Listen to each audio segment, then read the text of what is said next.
North east के सबसे बेहतरीन राज्यों में से एक, जहाँ की विविधता, जहाँ का एनवायरनमेंट, जहाँ का क्लाइमेट, जहाँ का नेचर अपने आप में यूनिक और एक्स्ट्राऑर्डिनरी है। यहाँ पर इतने नेशनल पार्क्स है कि शायद ही किसी और राज्य में इतने नेशनल पार्क्स, इतनी वाइल्ड लाइफ सेंचुरी होगी। अपने बायोडाइवर्सिटी की वजह से जाना जाता है ये राज्य। हाँ दोस्तों, हम किसी और राज्य की बात नहीं कर रहे हैं, हम बात कर रहे हैं अपने नॉर्थ ईस्ट के सबसे महत्वपूर्ण राज्य आसाम के बारे में। नमस्कार दोस्तों, मैं विशाल स्वागत करता हूँ आपके अपनी यूट्यूब चैनल स्टडीलिशियस में।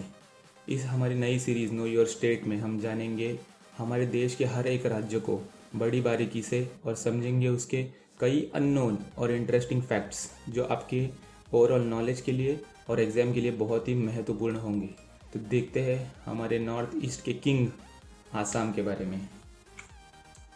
जैसे कि दोस्तों आप इस छोटे से मैप में देख रहे होंगे, आसाम का लोकेशन यहाँ पर नॉर्थ ईस्ट में कहाँ पर है। स्टेट का फॉर्मेशन 26 जनवरी 1950 में हुआ था। आसाम कैपिटल दिसपुर है। यहाँ की सबसे लार्जेस्ट सिटी गुवाहाटी है, दिसपुर नहीं है। बहुतों को लगता होगा कि कैपिटल ही सबसे बड़ी सिटी भी होगी, पर ऐसा नहीं है। यहाँ की लार्जेस्ट सिटी गुवाहाटी है। नंबर ऑफ डिस्ट्रिक्ट्स 33 है यहाँ पर। लोकसभा सीट्स 14, राज्यसभा सीट्स 7 है जी, अभी आप देख पा रहे होंगे। ठीक है, यहाँ के current chief minister mister Sarbananda Sonowal ji है, बीजेपी पार्टी से। गवर्नर है जगदीश मुखी। हाई कोर्ट यहाँ पर है, गुवाहाटी हाई कोर्ट है। और chief justice of Guwahati high court है फिलहाल अजय लांबा जी, जिन्होंने 7 अक्टूबर 2019 को अपनी ओथ ली है। यहाँ की ऑफिशियल लैंग्वेजेस में आती है आसामीज ऑफ कोर्स, फिर उसके बाद बंगाली, क्योंकि वेस्ट बंगाल का पार्ट यहाँ से बहुत ही नज़दीक है इसके वजह से। फिर आती है Hindi language, Bodo language, Sadri language, Mising language. ये यहाँ की महत्वपूर्ण लैंग्वेजेस में से एक है। यहाँ पर कई और लैंग्वेजेस भी बोली जाती है। स्टेट एनिमल दोस्तों यहाँ का वन हॉर्न राइनो, बहुत ही महत्वपूर्ण नियर एक्सटेंशन पे पहुँचा हुआ ये एनिमल। स्टेट बर्ड यहाँ का white winged wood duck. State tree Hollong. State flower foxtail orchid. और मेन रिवर यहाँ की ब्रह्मपुत्र रिवर, बराक रिवर और मानस रिवर।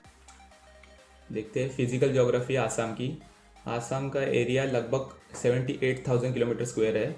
और एरिया वाइज अगर रैंक देखा जाए तो आसाम का 16th रैंक आता है।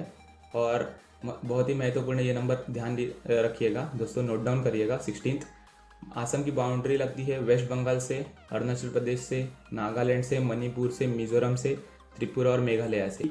लगभग नॉर्थ ईस्ट के सभी महत्वपूर्ण राज्यों से आसाम की बाउंड्री टच होती है। और अगर इंटरनेशनल बाउंड्री की हम बात करें तो आसाम की बाउंड्री भूटान से और बांग्लादेश से टच होती है। पॉपुलेशन और डेंसिटी के हिसाब से देखा जाए तो आसाम में लगभग 3 करोड़ 11 लाख की पॉपुलेशन है। और 15th रैंक आता है आसाम का पॉपुलेशन वाइज। और 397 किलोमीटर स्क्वायर ये आसाम की डेंसिटी है लगभग।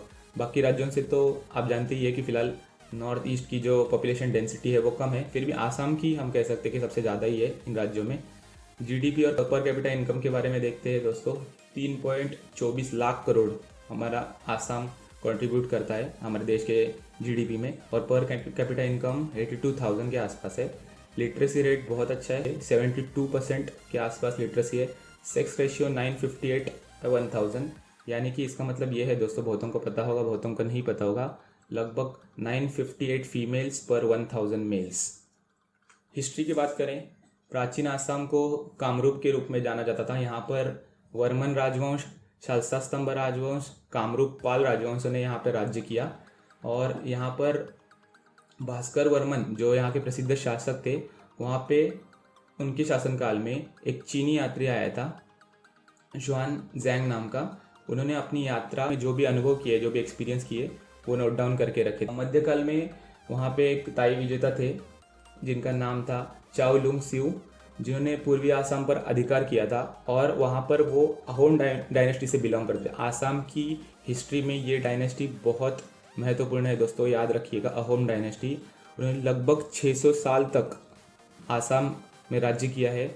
और अभी तक किसी भी शासक को, चाहे वो मुगल भी हो, उन्होंने आसाम को कॉन्कर नहीं कर पाए थे। और 1829 तक, जब तक अंग्रेज़ों के साथ यानबंद की ट्रीटी नहीं हुई, तब तक अहोम डायनेस्टी का राज था। 600 साल का राज्य लॉन्गेस्ट था हमारे डायनेस्टी के इतिहास में। आगे देखते हैं फ्लोरा और फोना, जो कि आसाम की मेन आप कह सकते हैं अट्रैक्शन पॉइंट है। आसाम की 3 जोग्राफिक डिवीज़न आते हैं। एक आता है पूर्वी पहाड़ियाँ जिसे हम उत्तरी हिमालय कहते हैं, फिर आता है ब्रह्मपुत्र का मैदान, उत्तरी मैदान कहते हैं, और डेक्कन का पठार आता है जिसे हम वहाँ की लोकल भाषा में कार्बी ओंगलोंग कहते हैं। ब्रह्मपुत्र यहाँ की सबसे महत्वपूर्ण नदी है और बहुत लाइफ लाइन कह सकते हैं आसाम की ब्रह्मपुत्र नदी, और भारत की सबसे महत्वपूर्ण नदियों में से एक ब्रह्मपुत्र नदी है। और इस नदी की वजह से यहाँ का टेम्परेचर बहुत ही अच्छा रहता है, कोल्ड रहता है, और बारिश होती है अधिकांश समय यहाँ पर। और टेम्परेचर समर के टाइम पे लगभग 35 से 38 डिग्री सेल्सियस तक जाता है, और ठंड के टाइम पे इसका टेम्परेचर 6 से 8 डिग्री तक भी पहुँच जाता है। दुनिया के सबसे 100 तेजी से बढ़ने वाले शहरों में जो डेवलपमेंट कर रहे हैं उनमें गुवाहाटी का नाम आता है टॉप 100 शहरों में। और फिर उसके बाद आसाम में बायोडाइवर्सिटी का तो कोई जवाब ही नहीं। यहाँ पे बहुत सारे फेमस नेशनल पार्क, काजीरंगा, मानस हो गए, बहुत सारे नेशनल पार्क है। यहाँ पर सबसे इम्पोर्टेंट पाए जाने वाला एनिमल जो है एक सिंगी गैंडे, जो नियर एक्सटेंशन पे थे। लगभग दुनिया के 2/3 वन हॉर्न राइनोस हमें काजीरंगा में देखने मिलते हैं।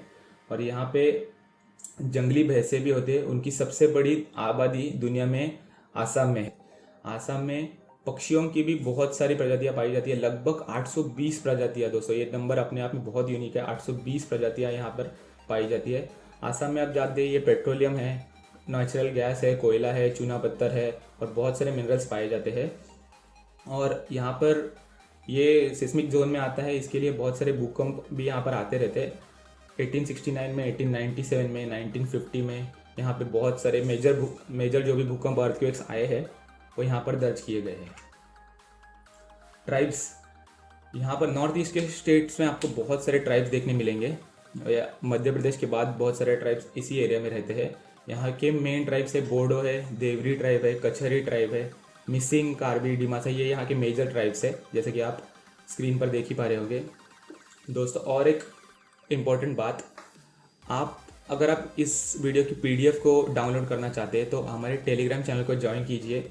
उस PDF से फ़ायदा ये होगा कि इन फ्यूचर आप कभी इस पार्ट की रिवीजन करना चाहे तो बस PDF खोल के एक बार ये सब अपनी नज़रों के नीचे से पढ़ सकते हैं, जिससे आपको रिवीजन करने में बहुत हेल्प मिलेगी।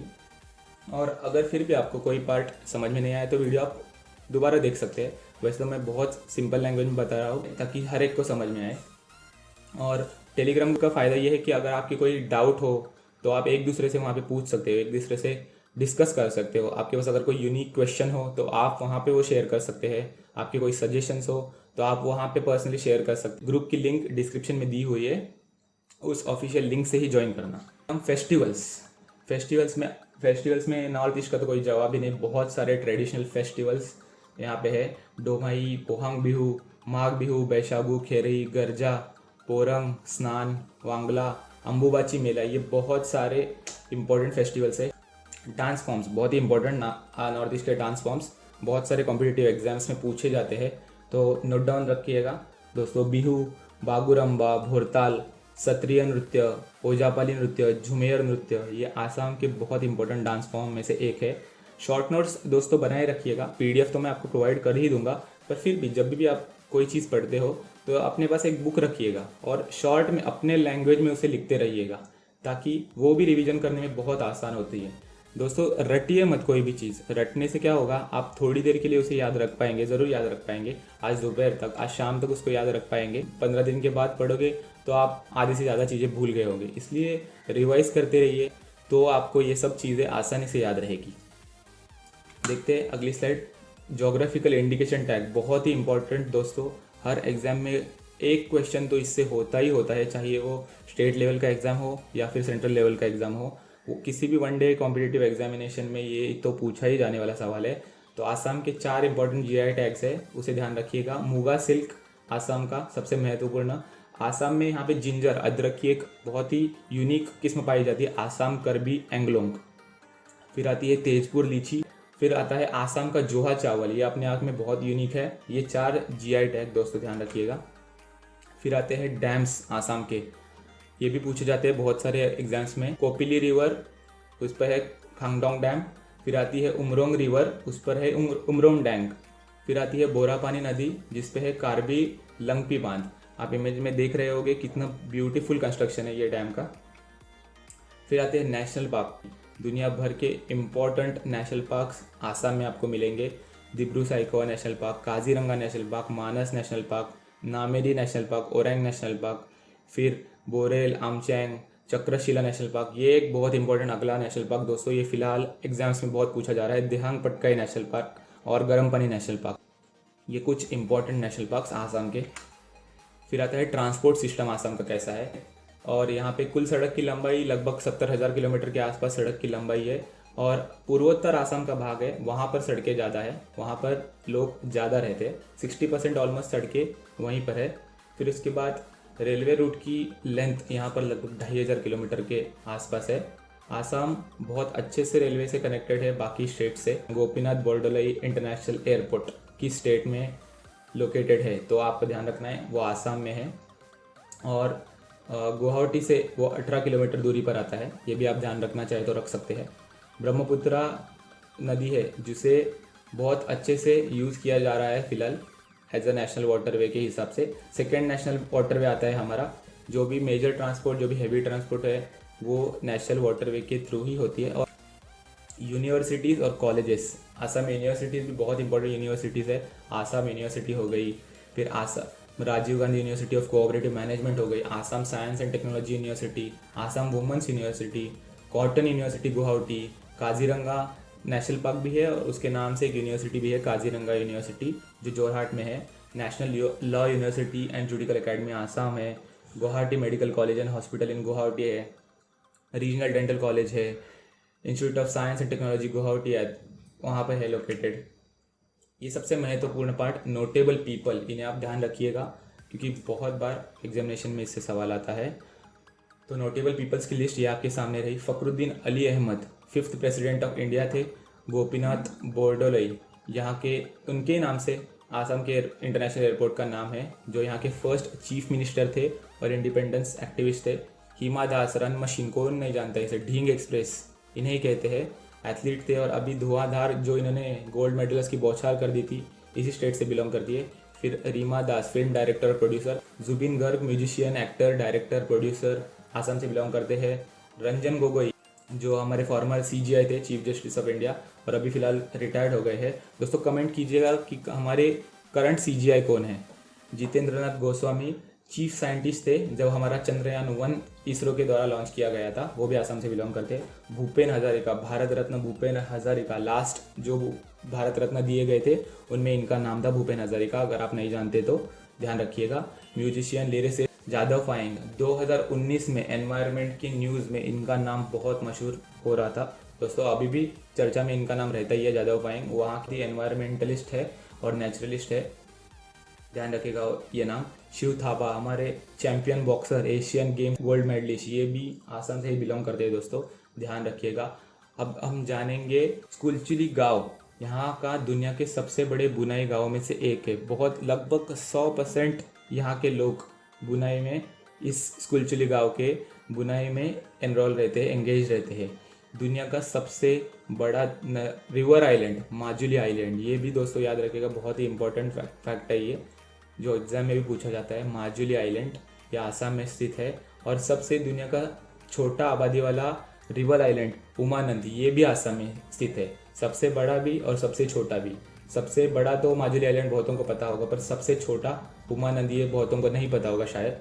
अहोम डायनेस्टी, जैसे मैंने हिस्ट्री के पार्ट में आपको बताया था, 600 ईयर्स 600 वर्ष तक आसाम पर शासन किया। भारत के इतिहास में सबसे लंबा, और मुगलों सहित कोई भी मुस्लिम आक्रमणकारी आसाम को जीत नहीं पाया। मुगल आप जानते ही है, मेन डायनेस्टीज में से एक आती है इंडिया की हिस्ट्री में, वो भी आसाम को जीत नहीं पाए दोस्तों। तो पावरफुल कितनी डायनेस्टी थी इसका आप अंदाज़ा लगा सकते हैं। यहाँ पर एक पिलग्रिमेज सेंटर है हाजो नाम का, वहाँ पर हिंदू, मुस्लिम और बुद्धिस्ट तीनों लोग वहाँ पर विजिट करते हैं, वहाँ पर प्रेयर करते हैं। ये भी बहुत अपने आप में यूनिक बात है।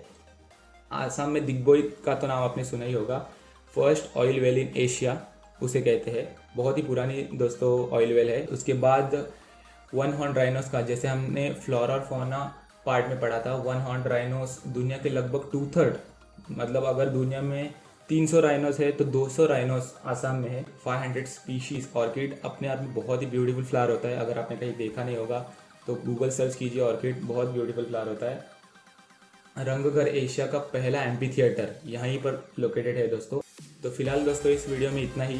अगर वीडियो पसंद आए तो लाइक करना, अगर वीडियो इन्फॉर्मेटिव लगे, नॉलेजेबल लगे, हेल्पफुल लगे तो अपने दोस्तों के साथ ज़रूर शेयर कीजिएगा।